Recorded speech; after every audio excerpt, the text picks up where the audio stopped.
or moving back from San Francisco to India uh, with a kid, it didn't have that kind of stress because it was just way too many things going on. And I think it was also about you taking decisions, whether it was moving or coming Yeah, back. yeah, This was a decision that you were yeah. supposed to actually have, you know, you have no choice and you need to Right. have the consequences. Yeah, and just we had just done the move from San Francisco to India. It was so smooth. The packers came, packed everything, and not a single piece was broken all the way from there. And they just opened it up, set it up in the new house.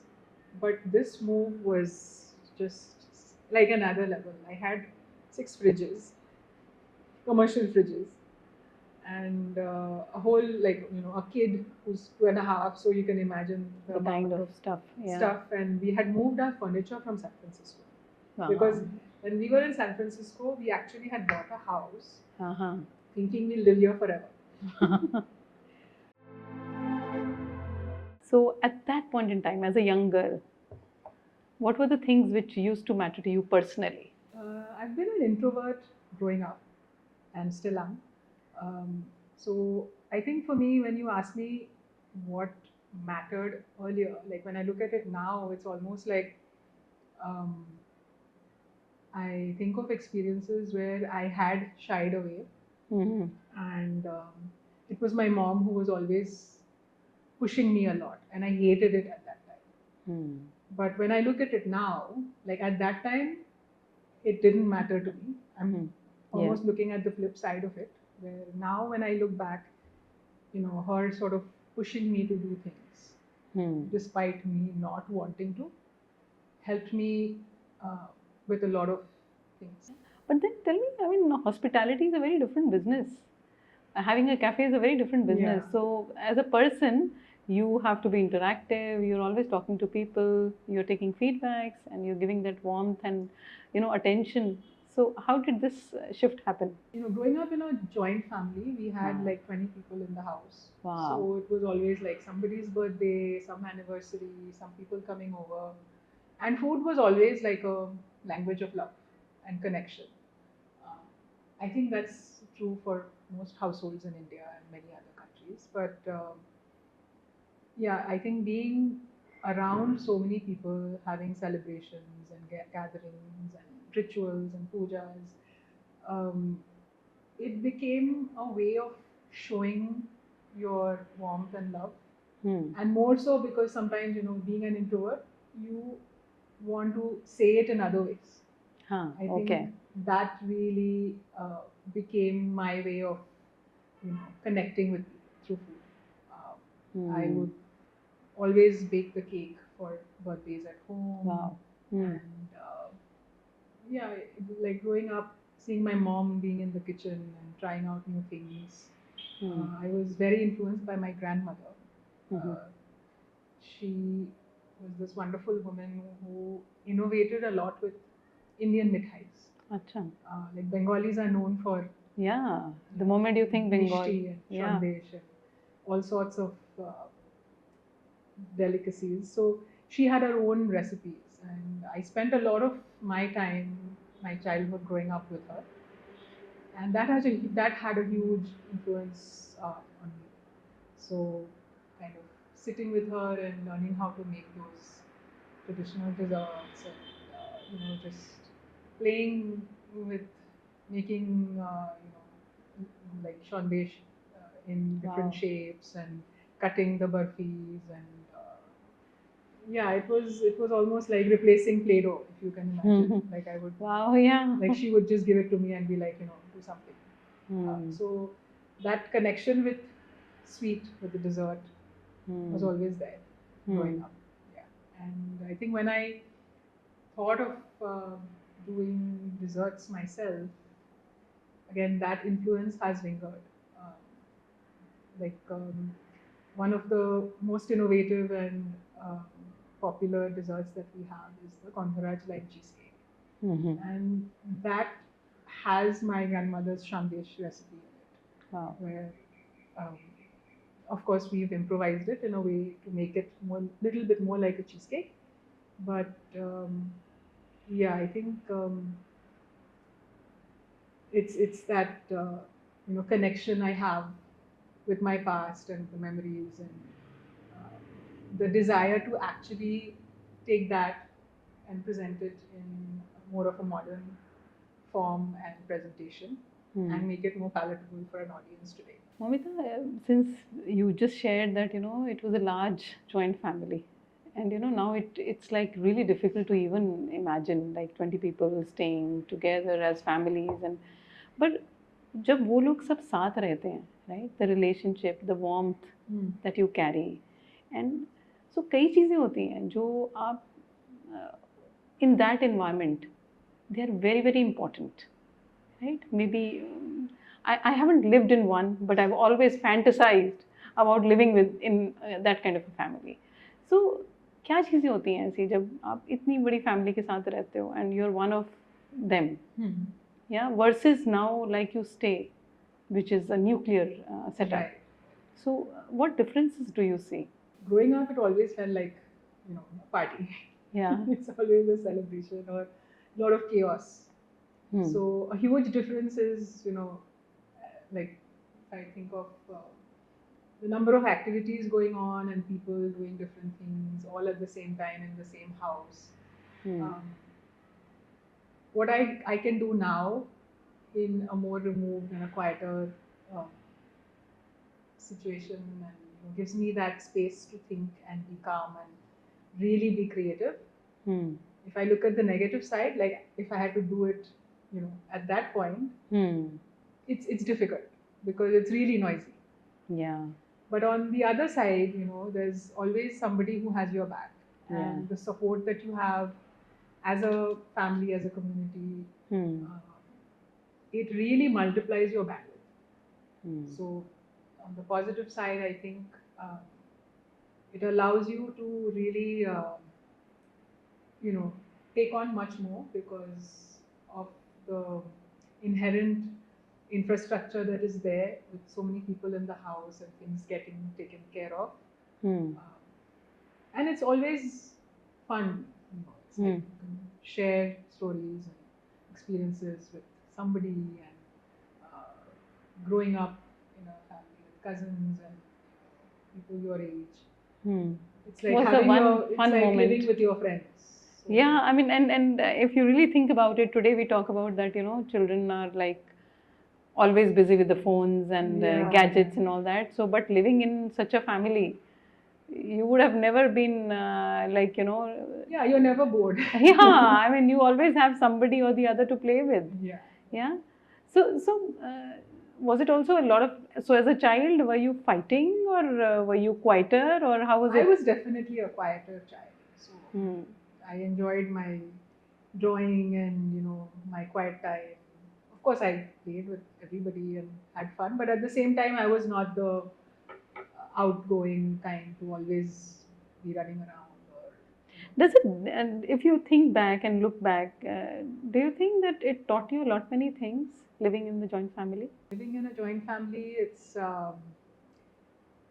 the idea of sharing, of course. The idea of thinking of others, not just about you. Yeah. It's never about you. It's about something happens, you have to take other people into consideration, or you want to do something. How that choice impacts others living in the house. Right. It's not just like you go out and do whatever you want. Because again, it was quite a traditional setup. My family was quite traditional. So there was always consequences and impact. You have to think about what the grandparents would think or how would it look. There were things you were allowed to do, things you were not allowed to do. And tell me if there is anything that you still feel that since you lived in a joint family and you were not allowed to do, but if it was not like that, and still it is as a memory with you that you were stopped not to do it because you were having a larger impact in the house and every other child is going to look at you, you're the older one or whatever. I think there were always very rigid times about when you could go out, you had to be back by a certain time. Limitations like that. Which Right. At that time, if I think of 15 years ago, it was a huge deal. which impacted, whether you could stay over at a friend's house or how late you could stay out. All those things, there were restrictions. So that impacted how you socially with your friends, how you kind of figured it out. Were you thinking and aware about this fact that, okay, this is a responsibility that you have? Or was it like, you were like kind of a rebel कि मुझे क्यों करना पड़ रहा है ऐसा? मुझे क्यों समझाया जा रहा है? I was never so much of a rebel. But yeah, I think you come to an agreement where you try to push and, maybe your parents would give in a bit and, you would come to a amicable solution. Yeah. And then you decided also, as we spoke, to move to Singapore for your education. So how easy was that decision and for the family? I was the first child going abroad to study in my generation. So it was a big decision. And how different was it? So the moment you stepped out, you went to Singapore. How different was it from living in, say, Calcutta? It was hugely different because from the safety aspect, like Singapore, it's one of the safest cities in the world. So, but not just that, culturally it was very different.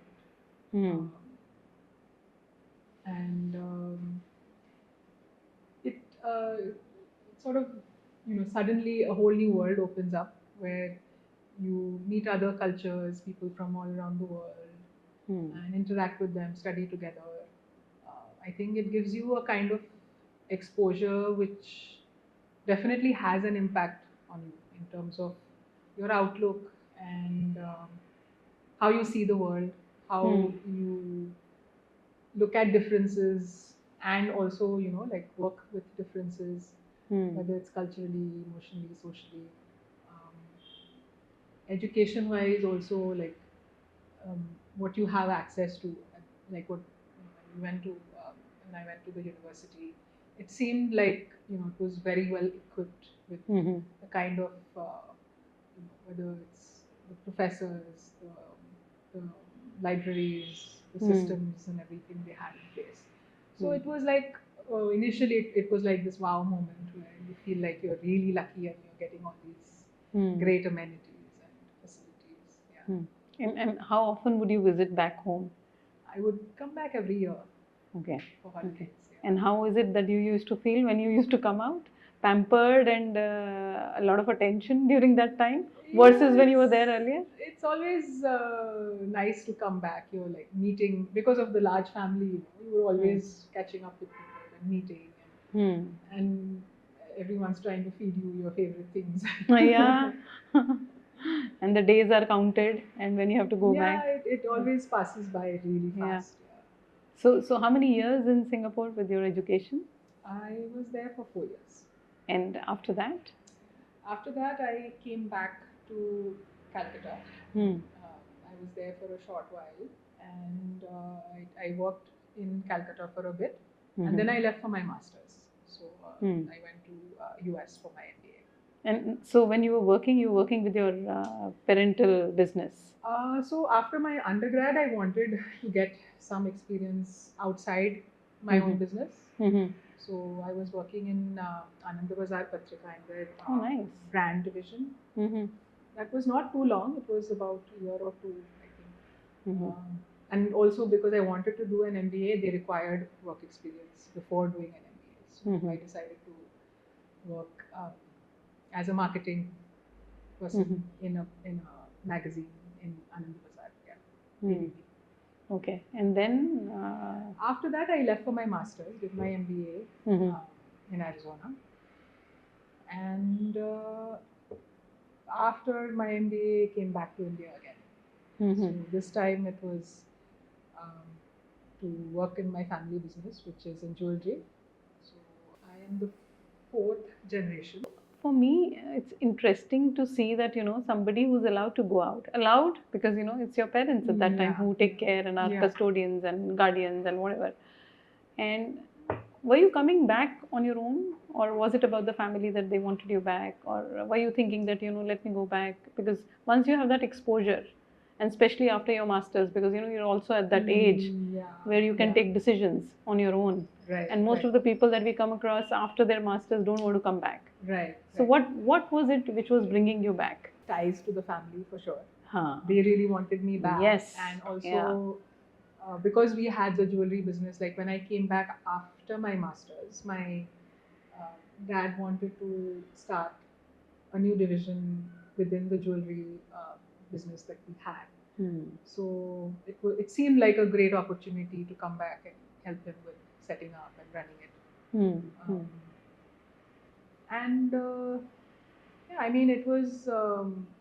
I was also in a dilemma whether I should come back or not. And I did work for a bit after my masters in the US, but this opportunity happened, and I just thought, okay, let me give it a try. So yeah. Okay, and then how was your experience working with your own dad? You never worked, right, before that? Within the family? It was really good, I think. Yeah. We kind of were able to work well together. Yeah. Of course, there are moments, you being family and you're so close, it does have some repercussions. Yeah. Whether it's, in decision making or Right. the way you think, the way you want things executed. There are differences, but yeah, it was sometimes difficult because it's like you wake up and you see your dad and he starts talking about work. And you're like, no, I don't want to. Yeah. You are the boss at the workplace, not here. You're my dad. But I think he's also very passionate about what he does. Sure. And at some level, we kind of connected on that same plane. So it really worked out. I mean, never had any issues. And what is it that you were doing in because it was a jewelry business, right? Yeah. Okay. So what were you specifically responsible for? We started a machine-made diamond jewelry factory in a special economic zone in Calcutta. And it was sort of starting from scratch. So you setting up the machine, hiring the right kind of people who have the expertise with machine-made jewelry, running trials, and I mean it's quite complex in terms of from the raw material to the finished product. The stages that you have to go through. There are different departments. Each department requires a specialized machine, and it's very highly artisanal in some ways because you're looking at the first model of the jewelry has to be made by hand, and then you cast it in gold or in other metals that you want. Then it's studded with diamonds. Then it's polished. It has all these different stages. So so basically what I was doing was from conceptualization of the design, overseeing the manufacturing, and then helping with marketing and communication with the customers and clients. Since you would have been very young and your dad was experienced in the business, were your opinions considered, and did they really matter at that point in time? I would say yes and no. Of course, again, as you said, he has had way more experience in the jewelry industry than me. So in areas like coming up with new collections, designs, and those kind of things, I feel like I could put in a lot more of my inputs. It was fresh, it was coming from outside, not from working in the industry for so long. True, yeah. So, and also because I had lived in Singapore recently for a bit, I could see the world from a different perspective. So that helped. And then in terms of a lot of other things where, how the industry works, how Calcutta works, the red tapeism and the admin process, regulations, all of that, there are ways of going about it. What works, what doesn't work. I feel things like that, it just felt like he would know way better than me in terms of how to go about it. So, what is it, if you recall, that you really loved and enjoyed at that point in time? I mean, it was a new thing, exciting, interesting, but anything which you really recall, you really, really enjoyed? Um, I think it was the one was the design process of Mm-hmm. like being able to really come up with a new collection that would be launched at a certain fair in Dubai, for example. So the excitement around designing it and then seeing it come alive in a piece of jewelry that's displayed. I think that journey and the fine tunings required to really uh, make edits, changes, and get it to a point where you feel satisfied. That that was something always nice to see a piece that you conceptualized, to see it on a display and somebody wanting to buy it. Wow, yeah. It's the entire life cycle of the thing, right? Yeah. So, Moumita, anything that your dad would have told you at that point in time, because that was the only period you worked very closely with him, right?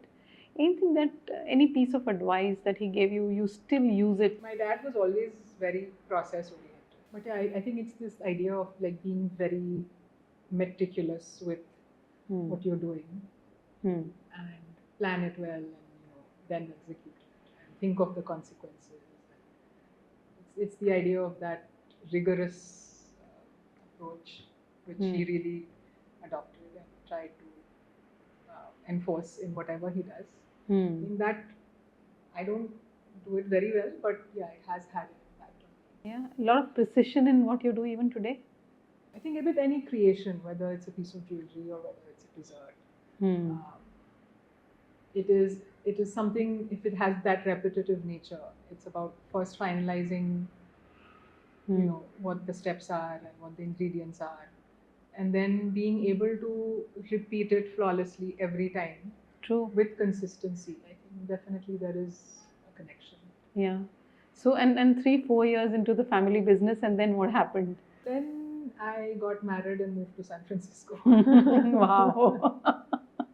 What a So life. a lot of constantly a lot of shifts and a lot of new starts. Yeah. Growing up in Calcutta, then Singapore was almost like a new life. Then came back to Calcutta. Then San Francisco was again a huge break and was again a new beginning completely. Although I had done my master's in the US, I used to live in Arizona. So when you go to another city, where you don't know anybody, it's like life starting from fresh again. So you were It was very adapting. exciting at that point. And I mean, you're going to San Francisco, not Yeah. Mississippi or Yeah. Utah. Yeah. So yeah, it was quite exciting. It was one of the best places you could be in the US. So, very vibrant and culture and food is great, weather is amazing. So couldn't complain. So for how long could the weather and the environment keep you happy that, okay, We were in Moumita? San Francisco for 7 years. So I had my son in San Francisco. He was born in San Francisco. And yeah, again, a lot of trials, shifts, trying new things from being in a startup and then working in a corporate setting in San Francisco and then quitting the job and deciding to move in food. A lot of transitions happened within those 7 years. Yeah. And which are the moments that you really, really feel actually changed you? Or, possibly you are in that situation and later on you see that, oh, because of this happened and it led to this. Like working in a startup in San Francisco, I think that was like one of those turning points where you're part of that ecosystem, and to see like if whoever has been part of that world in San Francisco, it's just amazing the pace at which things get built and how fast companies move in creating and in getting investors and producing an end product. The energy, the vibe, the the crazy effort that is put in. Unless you're really part of it, it's hard to understand. Like living in India and like if I see startups here versus having been in Silicon Valley, the energy is very different for sure. So that's something it'll always stay with me, to be able to like having the opportunity to see that and be a part of that. Yeah. And then again a big shift happened after my son was born. By then I was already working in a bigger company, and I just felt like it was a point where I really asked myself the question whether I want to go back working in a corporate setting or I wanted to stay at home with my son.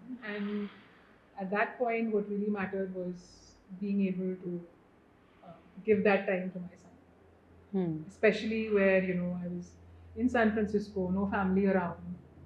It just felt wrong where I would just not be with my son and he would be with somebody like not from the family at an age of like 3-4 months. It's a very personal choice. I don't think there's any right or wrong. True. And of course, sometimes you have the luxury of doing that, and sometimes you don't. And luckily, I did have the luxury of taking that decision where I was able to quit my job without having major financial consequences. So that is a luxury in the US, and that is the reason why many people don't or are not able to do it, despite them wanting. But yeah, I think when that happened, I quit my job, and after a year of a break, I wanted to get back. So at that point, it was very clear that if I'm doing something, it has to be something I'm really passionate about, something that has meaning for me and really satisfies me in terms of the work that I do. And working in the corporate world didn't feel like what I wanted. Like if I'm not spending time with my son and using that time to go out to work, it has to be really meaningful. So that's when I decided I'm not going to go back to the corporate world. And I wanted to be in food, especially get into like baking, desserts. And in the US, living in San Francisco on a dependent visa at that time, or an H-1B visa, there's no way you could be part of the food world. Just the system doesn't allow you. So I thought, I'm going to at least start with doing internships in places that I really like. Whether it's free, doesn't matter. Like, so I ended up working in 2 different cafe and bakery in San Francisco, just like doing small shifts for free as an intern. And that was again a huge, I think, turning point where I got to be a part of the food industry from the inside. Of course, we all see what goes on. You see it, people being in a cafe and see the kitchens from outside, but it's not the same when you're inside. Right. And I think it gave me a huge exposure and understanding of how it operates, and what goes on, and the method, and the discipline, and the process. I think those are the things which I really picked up in terms of doing short stints in internships. I never really got trained as a chef. It was always something passionate. I just did it on my own. And it was working in these places that really gave me the skills to organize, to think, how to go about like planning a commercial kitchen, how to create processes, and what really happens. Yeah, because baking is a very different thing, and it's not a normal part of an Indian household. Yeah. It's not that you grow up looking at, right? Right. So it's something that you really need to learn in the right process and the right way. So it was different, huh? Yeah. So what was holding you to this? Because it was a new thing. You mean the baking part, because you've not done it earlier, coming from very diverse background. so I had not done it professionally, but I was always very connected with it. I loved Hmm. baking. I had started something for fun at home with a friend of mine. Oh, nice. We would like take orders from friends and family. Oh, okay. So I was always very interested in it. And I was Mhm. good at it. Hmm. So that was the connection. And of course, again, it goes back to my grandmother, where desserts, Hmm. sweets, they were always something that I really enjoyed to see her make it. And somehow it was really ingrained in me. Hmm. I loved sharing sweets and desserts with family and friends. And I think that somehow played out. And you were getting good responses, of course, from Yeah. people that you were sharing with. Yeah, absolutely. Yeah, and that's actually what matters at that time, because when you are stepping into something, you're also trying to get that external confirmation. Yeah. Yeah, that am I being received well? Right. Yeah, and then you get into it. Yeah. Okay, so then the shift to India. It was again a very sudden decision. Mm-hmm. But we had always been giving it some thought, given that our son was growing up in the US, but our family, both our families were in Calcutta, in India. And we really wanted that connection for him to be able to connect with his grandparents, be in India, and know his own culture. Because both of us, my husband and I, we have studied abroad, worked abroad, but I think there's something very grounding about growing up where you belong, knowing your culture at an early stage, knowing your family, your extended family, your cousins. It really grounds you in a way that many people, when they move and they have kids in a different country, I've noticed there's always this lack of connection. Maybe it's perceived from me, but like for me, that was important. Where Yeah. my child should have that connection with his family, with India, with the culture. And it just felt like the time was right, and suddenly it happened. So we moved from San Francisco. First, we ended up in Calcutta, and of course, we had visited Goa just to check it out. We didn't want to be in a very big city. And because both of us wanted to do something entrepreneurial, it wasn't really necessary to be in a big city and find a job and look at the job market opportunities. It was almost like we had to create our own reality. So that made the decision of Goa so much easier because it was beautiful and beaches, and very calm and green, and it just felt like a good start to come back. Yeah. So how is it treating you now, and how many years now in Goa? Goa, I've been here for 6 years now. This is home right now. It's it's been great. I think it has given me a huge sense of meaning and purpose in terms of the work that I'm doing. So on that front, like I have no complaints.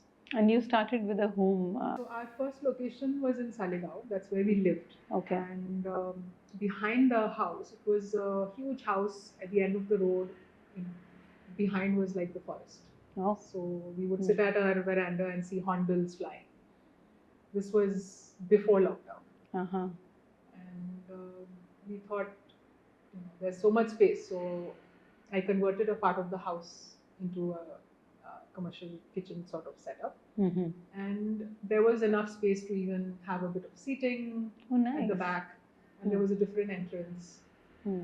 So my son was 2.5 at that point. So having my work at home definitely allowed me to be with him at the same time, do my work. Though at that time I would complain. I would be like, I need my space, and I wish it was not at home because I would be hiding from him to get work done. Yeah. Yeah. And then when we moved, I realized how luxurious that was to not have to commute, have your work and home at the same place. But of course, it not maybe ideal from long-term perspective. But anyway, so we started in Saligaon, and then after the lockdown, we moved to Seoul. Hmm. So Hmm. we still live in Saligaon, but the cafe we shifted to Seoul. Hmm. That was a big decision for you, right? Yeah, I mean, we didn't have much of a choice. The landlord asked us to leave. Okay. So Okay. after the lockdown, our landlord, who didn't live in Goa, moved back to Goa, Uh-huh. Oh. and he wanted to live in the house.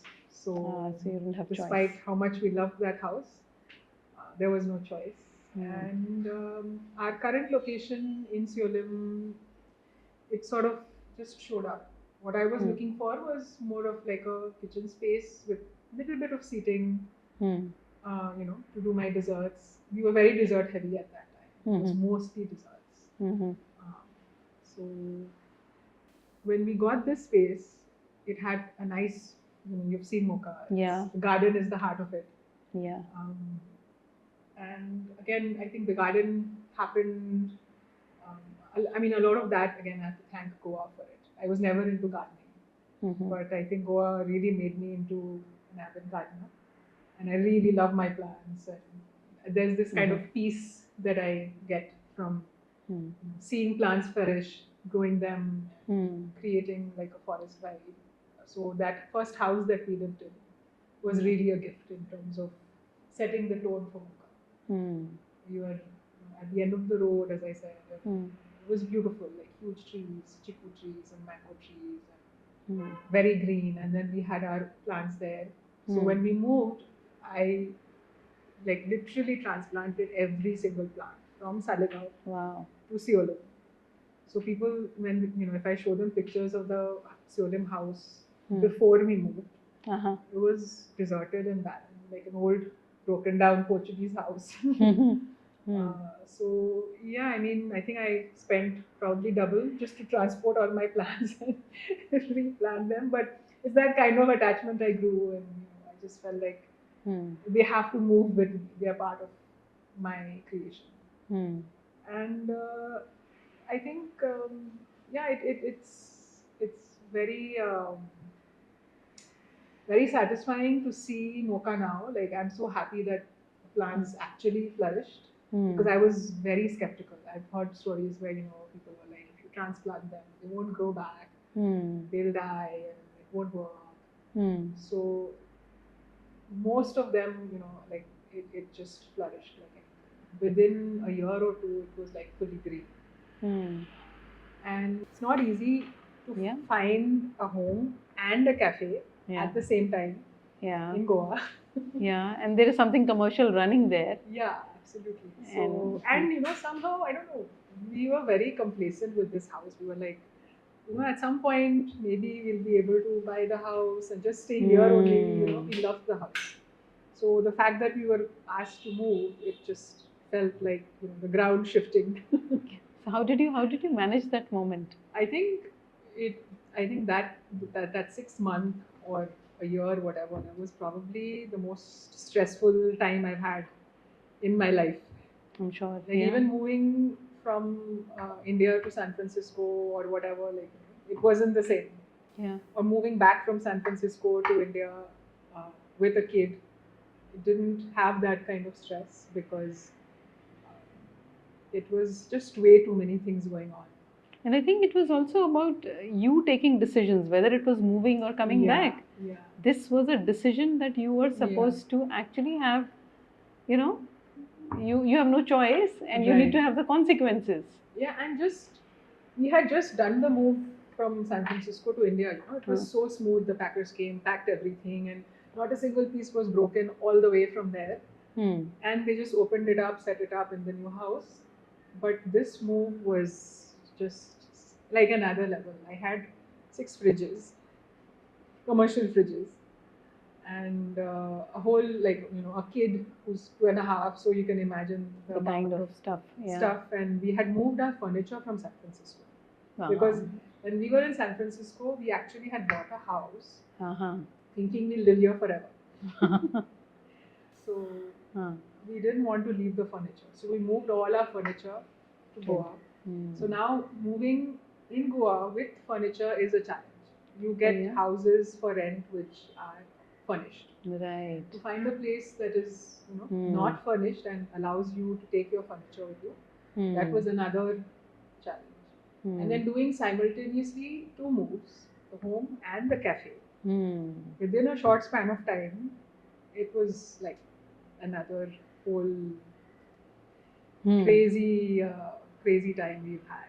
And the cafe you were running on your own, so your husband was not supporting you in the cafe. Of course, he's always there to Yeah, help. but he had his own work He to had do. his own work. So the cafe is Yeah. my baby. Yeah, that's what. Yeah. My second baby. Yeah. For sure. You know, it takes you a while to actually absorb that Yeah. and then to plan. No, it really affected me in terms of I was very stressed at that time. So what was going on in your mind at that time? It's a lot of sacrifices that you have to make. I barely had any time for friends, social life. It's very focused on the move, getting things settled, starting the business. So it was like day and night. Like you wake up until you fall asleep. It's either the workplace or the home that needs settling, and things need to be set up and make sure that things are moving. And also, like with the cafe, the thing is, you are trying to, you have a deadline where, I was like wanting to start the cafe by a certain date, which means getting the space ready, not just the move, but it's an old Portuguese house with a leaking roof and, like bathrooms which are not functional and a lot of issues. So it was like a full renovation that was needed, along with the move and settling things in and replanting my plants and getting furniture and that was just the physical side of it. Then there was doing menu trials, setting up the menu, hiring people, so making the menu actually operational. So doing trials, working with vendors and thinking of all the things that you need to make a cafe operational. And I think that's been like the greatest learnings that I have had. Moumita, have your priorities changed now to what they were earlier? Yeah, I think, just the decision itself to move to Goa, I think you are forced to change your priorities. You cannot expect the same efficiency and same kind of speed, whether it's at work or other fronts.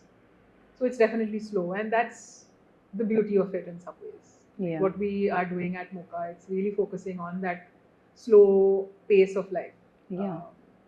We like to encourage people to sit with their coffee, and people sit for hours just with the coffee, sometimes staring at the plants and enjoying the nature. And that's beautiful.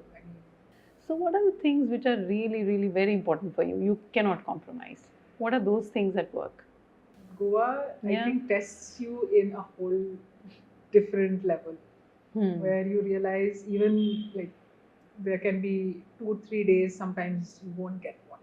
Like in Seolim, we have huge water issues. So when certain basics are not even there, like the voltage is so low, you can't even turn on your coffee machine. So when those basics are not there, you don't really know. Like I don't know how to answer your question, because I'm like, I can't take anything for granted. There's a certain sense when you get inside your cafe, right? Is it, I'm sure, because there's a lot of hard work which goes about building such things, irrespective of where you are. The feel of the place. Yeah. And like how you want the vibe to be. Like I think for us, it's always been keeping it very minimal. That's been the mantra, where don't do too much. Let it be as least curated or the least touch possible. And I think using that philosophy, it's kind of created an atmosphere which is very rustic. It's green, it's rustic, it's not done up too much, but it has a certain voice, certain authenticity that comes across. Where if it's synchronous, like each of the spaces you see, if it's giving you that same vibe, it feels authentic. And that has always been like the underlying current in terms of making decisions. Like, do we really need to do something more, or is this enough? So what is the most important thing which Moumita feels that, okay, you know, 1, 2, 3, this is something which is most important to me, and this matters the most. It's something I can serve to my family, serve to my son. If my son can have it, then my customers can have it, or vice versa. So it's like that is very important. So maintaining the freshness of the ingredients, the quality, and having checks in place. I mean, again, cooking at home for your family and running a food establishment, it's not the same. Sure. Yeah. There are it's very different because the scale is different. Yeah. And there's a lot of uncertainty, especially in Goa. Yeah. You might think you sell 20 cheesecakes today, but you only sold 2. Yeah. So you have 18 lying with you. How to handle wastage. So things like that, we are very strict on it. And I think I'm one of the very few, or maybe I don't know if there are other bakeries or cafes where we don't have a display yet. And it's been something that keeps bothering me a lot, because we started with a display, and seeing Goa's nature, it just seemed like a lot of it was sitting in the display, and things didn't taste the same the next day. So like it's a conscious choice that I've made, where I'm like, people really want fresh pastries, fresh cheesecakes. Of course, we do prep in advance, and certain things are ready. But when the order comes, when you come to Mocha, again, it goes with our philosophy of taking life a bit slow.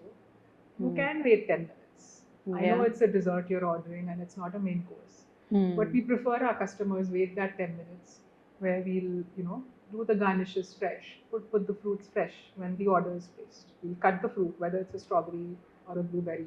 We don't place it and keep it from the morning till the evening. And I believe, I don't know, it might not be true because it differs, but it does make a taste like difference in the taste. Certainly does. Of the desserts, the items, where something that sits in a fridge like a Honduras lime and a chocolate and a strawberry and a passion fruit, it's that air which is circulating. It takes away from the freshness of my dessert. So like I'm a bit finicky about those things, where I'm like, this is how I want to do it. I don't really care so much as what is the standard. But a lot of people ask, like, why don't you have a display? We do have it when it gets really busy sometimes, but I think the quality of food that I'm able to deliver, where people order from a menu and we make it fresh and serve, it makes a huge difference. So that is something very important to me. The other is from a people perspective. We like when I hire, for me the biggest concern is how is the individual and can he work with my existing team in my existing environment. More than looking at the experience, it's about who the person is and the energy, the kind of personality. And for us, our service is as important as the food. When we started, it took us a bit of time, but I realized that if you are a cafe or a restaurant, food is coming in much later. People first come and sit at the cafe, and it's the touch points that happen initially, where the server greets you, talks to you, and the connection that is established, that is as important as the food coming. Sometimes food might not completely wow the person, but it's that service and the food combined that people really create, like have that experience. That's sort of overall impression that is left with you. And of course the vibe and the place that also plays in. So when we hire people, it's very important to look at them as human beings and you know look at how they operate, how they interact, and the ability to really learn. That is the most important.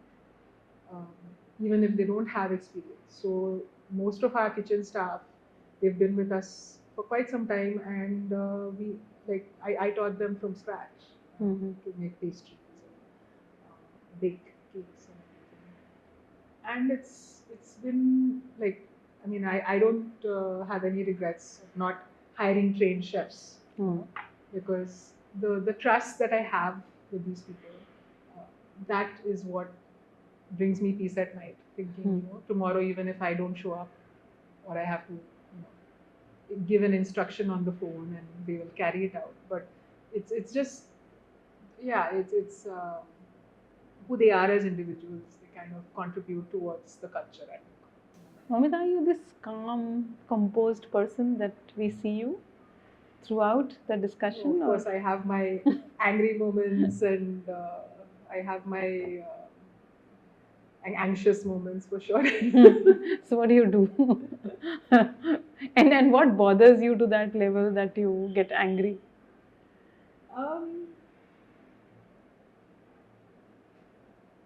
I think it's probably like stress. It's not so much of, it's of course you interacting with the external world and something goes wrong. But I think how I process it is a factor of, how much stressed I am with other things happening in my life, or deadlines I have to meet, or things going wrong. So I think Goa, it's very easy to get stressed. I think I've improved in the recent years with more experience, but it feels like, when you want to be, or you thrive to be a perfectionist, it's a curse in some ways, where things are out of your control, and you're trying to make things work when the conditions are not right. So that's when you get really flustered, and you might even scream at somebody and try to get the work done. Do you also, as a person, seek advice sometimes? Yes, of course. I mean, my husband is always giving me advice. Is that desired advice, or is it like, no, both? Anyways, it will come? It will come, but it's good to have a sounding board for sure. And yeah, my parents, my dad, that's like always the go-to when it comes to big decisions or important things. So what are the things that you go to your mother for, and what are the things that you go to your dad for? My mother, in some ways, it's like she plays a very important role in running Mocha. Like a lot of my supplies come from Calcutta, and she is my supply hub in Calcutta. Okay. So she sends me all the Gandharaj lines and a lot of other ingredients, that the traditional Bengali ingredients that we use in our recipes. And no, generally I think I get a lot of my operational and people skill sort of abilities from her. I've always seen her kind of manage a big family and home. Does it come naturally to women to manage these things? Because I don't think so. It's also again a factor of, it's not, I mean, of course we are better at multitasking probably, so that way it comes better. Also depicts the ability of a woman to do multitasking, do several things at a time. You don't have a choice, especially if you have a family, you have a kid. It's just how things are. You just have to get better at it. How have you changed after your son? Cafe is running at full capacity. It's crazy. You still have to keep in mind if your son is coming from school, what he needs, whether he has to go to a class, or it is running in the background constantly. So the mother part is always there, and there is the rest that you're always doing. Yeah, that has to be there. Because that cannot be replaced. Yeah, exactly. Nobody else is going to do that for you. Right. So it's I think it definitely changes you in a way you never imagined, where your priorities, your desires, or your like wishes to do this, do that, you kind of feel like it's not as important as first getting these things done. Hmm. So, and then slowly, of course, as the kid gets older, you get more time. So when I started Mocha, of course, it was like way more difficult. Hmm. But now it's getting easier. Hmm. Where, of course, Mocha is also growing and my son is also growing. All days are not alike. Yeah. Yeah. So sometimes you have those days which are not as good, right? What is it at that time what is it that Moumita does? Things are not working out. And what is it that you do then? I mean, there are certain songs, music, Hmm. playlists that I have which I like to listen to, Hmm. which is always uplifting. Hmm. So it's learning that art of letting go, Hmm. and it's very difficult at times. You're anxious, you just want to make it right, Hmm. and maybe you're angry or something. Hmm. So yeah, it's not easy. I think what really helps me is going for walks when I'm really frustrated or things are not going the way. That way, like we have a rice fields right behind our house. So Oh, okay. just like going for a walk, Hmm. looking around, calms you down. It Hmm. makes you realize that maybe what you're really worrying about is not as important. Just give it time. Hmm. And I think again going back to being around family, being around my son, like the childishness, the simplicity that comes across when you're forced to listen to his stories of what happened in school, or Hmm. the, the purity of it, Hmm.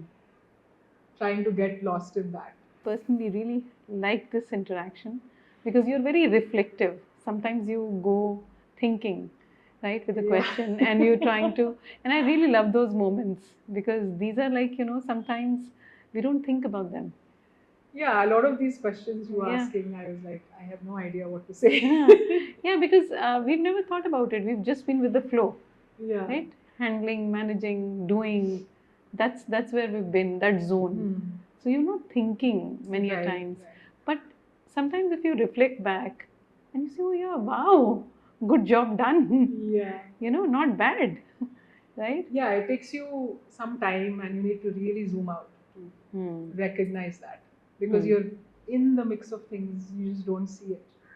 And knowing about your journey, which is so special, and also to know that what really matters to you as a person, which is very unique to you. Right. Yeah. Right. Thank you. Thank you.